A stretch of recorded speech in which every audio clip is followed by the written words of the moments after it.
Thank you so much. We're going to need the first slide. But this is the transformative power of the gospel, looking at what I call the Nazareth sermon. And then at the finally, I'm going to bring in the life of Nicholas Bhengu that I learned about quite reasonably recently. So let's go on to the next slide, please. Honor and shame. This has been a passion of mine for many years. And the names that are linked with honor and shame. 3 people: Bruce Molina, Jerome Nere, and somebody well known to SATS, David De Silva. I've had the privilege of interacting with all 3 of these people in different ways. Bruce Molina, I got to know at the SBL meetings. And he also came out to South Africa and did a workshop. But he was the pioneer. He was absolutely brilliant, grasping, developing a model from cultural anthropology of honor and shame. But that is still fundamental to a lot of our discourse on shame and honor. Jerome Nere, I met very, very briefly during a meeting of, I think it was the Context Group in North America, and he just came across, he's a Catholic father, he came across as a man of absolute humility. And David De Silva. And I'm going to go back to Bruce. Bruce had this model of shame and honor. And he kind of fitted the evidence into the model. And sometimes he had to tweak the evidence. So in my early, what could you call it, early academic career, I challenged him, not to his face. He was just one of these wonderful guys. But I can remember going to a conference and Bruce was there. And I had challenged him in literature.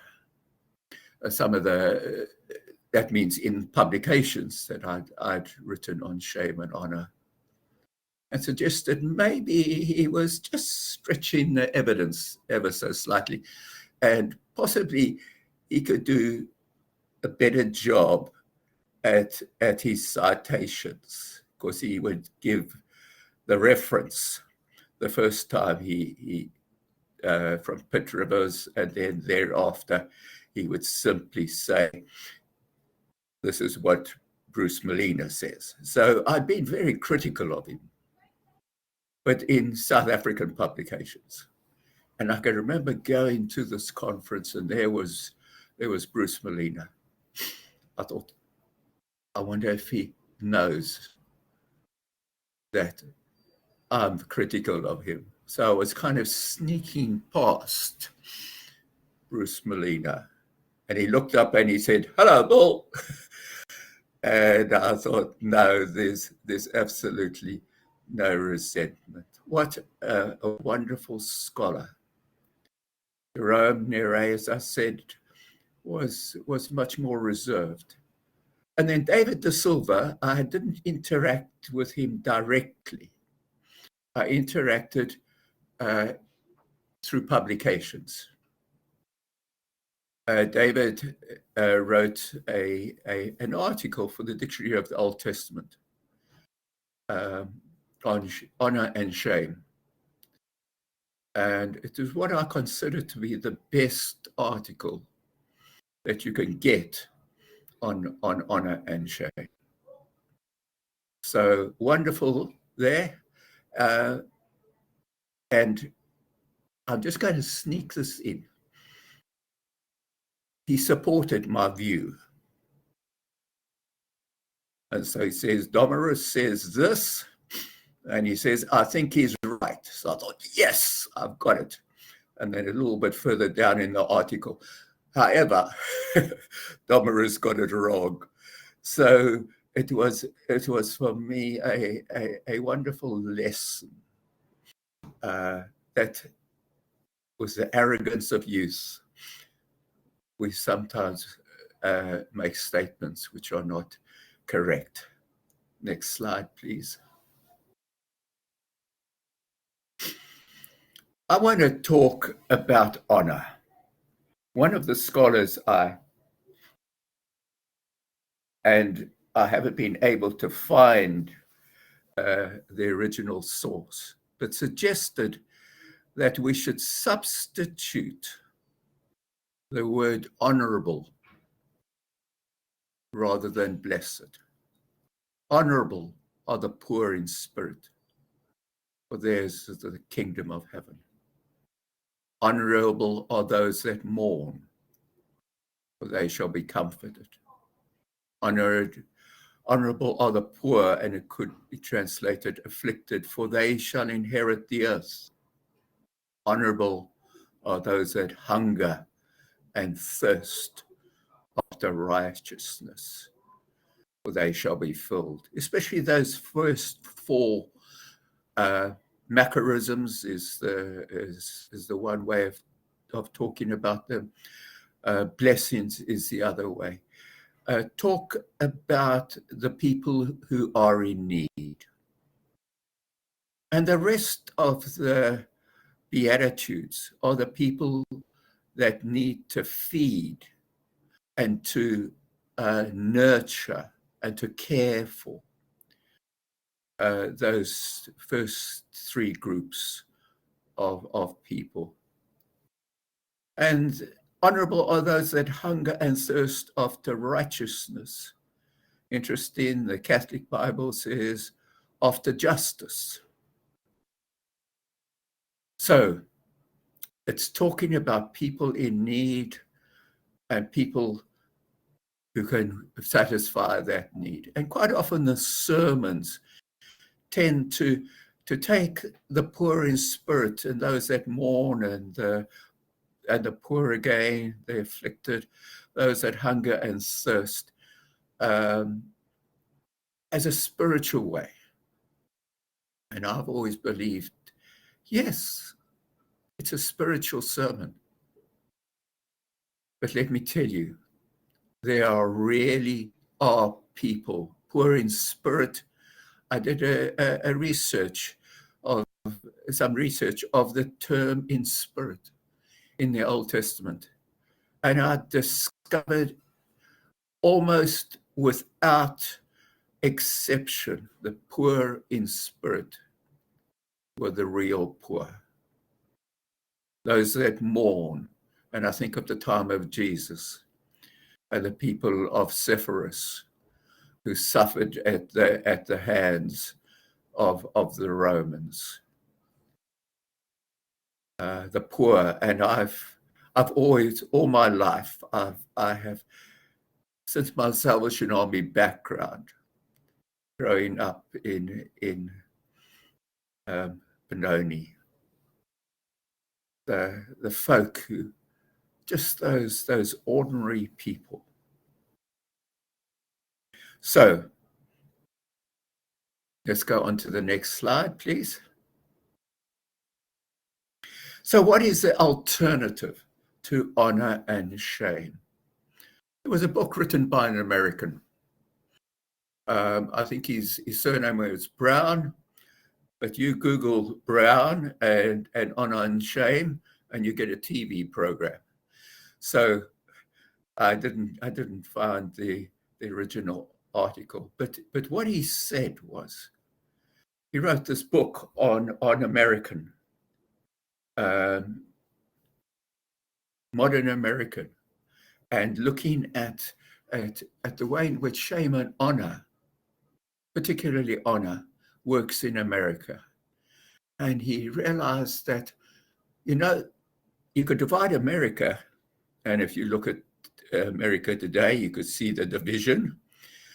Politically, you can also divide them in terms of shame and honor. And that continues to be the case today. So there was,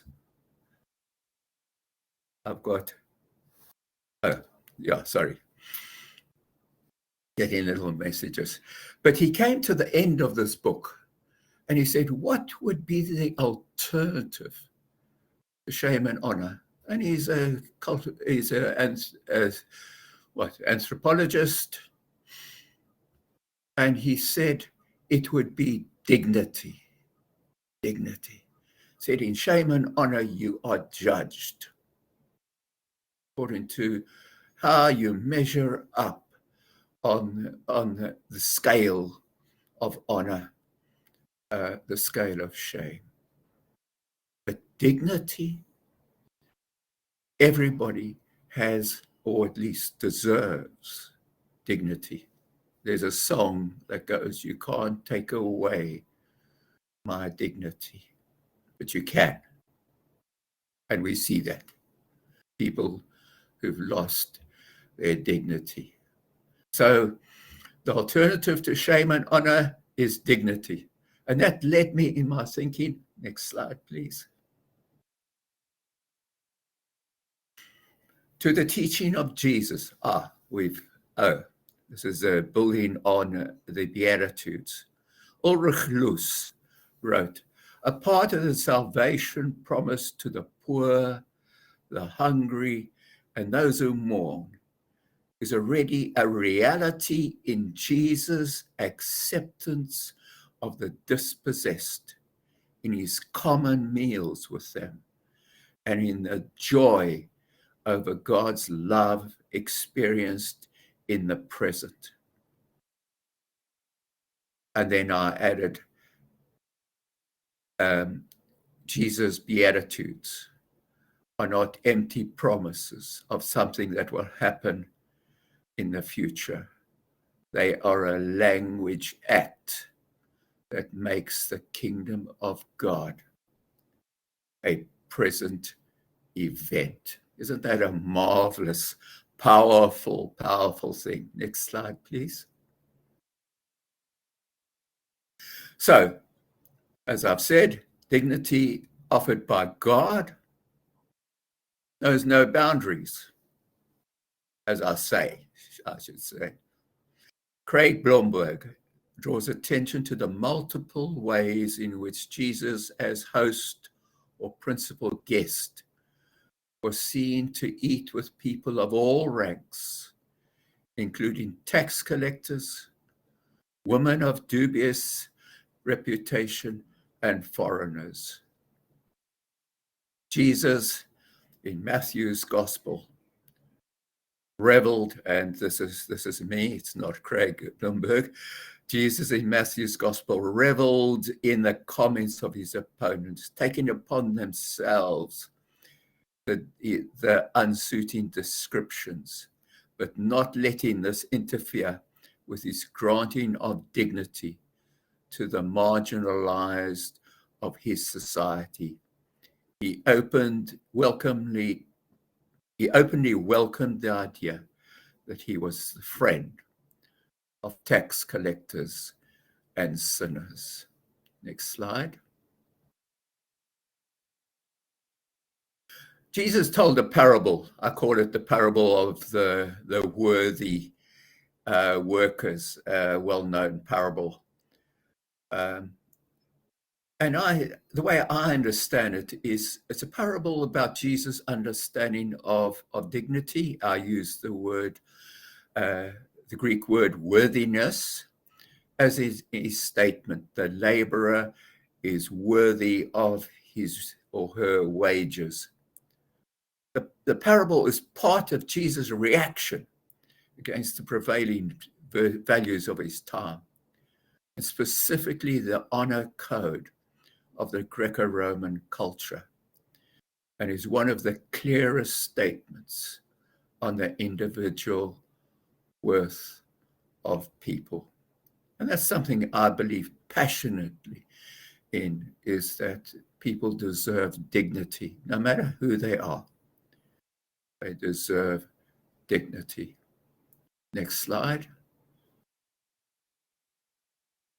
Rudolf Schnackenberg, the John commentator, talks about the goodness of God.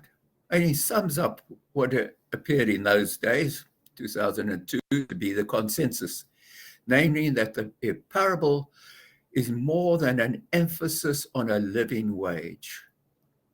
Schnackenberg writes, concluding with a question, the story directs one's gaze to Jesus, who in his message and behavior conveys to human beings an appreciation of the unexpected, incomprehensible goodness of God. Next slide. When Jesus arrives in his hometown in Nazareth, he speaks from Isaiah. And understand this, and you've got to realize here is Jesus who's given a scroll that is 8 meters long. And he holds this scroll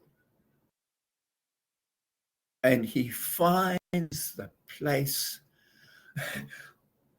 chapter 61, and there were chapters and no verses. He knew the Bible off by heart, and he finds that place and he speaks from it and he relates it to his own day. Next slide. So that phrase, good news for the poor, raises for me the question, is the gospel today really good news for the poor? Is it really good news for poor people? Next slide.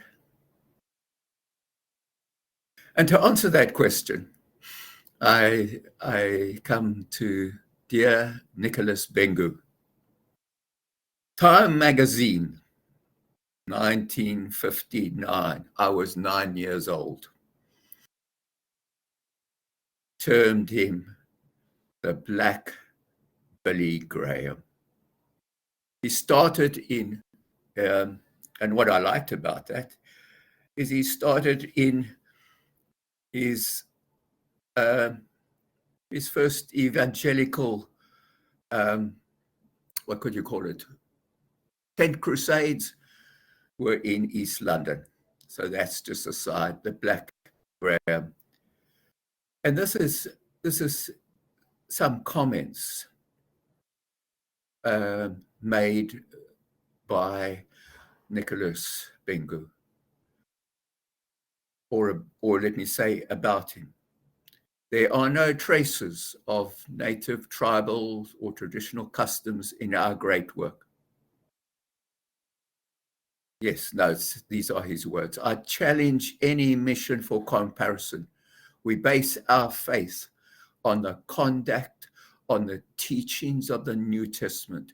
We want men of faith and determination like Martin Luther. We want nation builders like Calvin. We want men with holy fire and zeal like Wesley. We want men of passion like John Knox. We want the Moody's, the Evans, the Spurgeons, the Billy Sundays, the Gypsy Smiths, and the Billy Grahams in this sin-infested continent. Next slide, please. In South Africa in the 50s, Nicholas Bhengu established a formidable and effective organization, the Back to God Crusade, through which he conducted countrywide evangelistic campaigns and planted churches in the country and in neighboring states, namely Lesotho, Swaziland, Zimbabwe, and Botswana. Since his death, his work has also spread to Namibia and Mozambique through the Back to God crusade. At a crucial time in the history of the church in Southern Africa, he provided vision and leadership that continues to inspire and inform Christians in South Africa and abroad. The time has surely come to analyze and to evaluate. Next slide. If there is a next slide.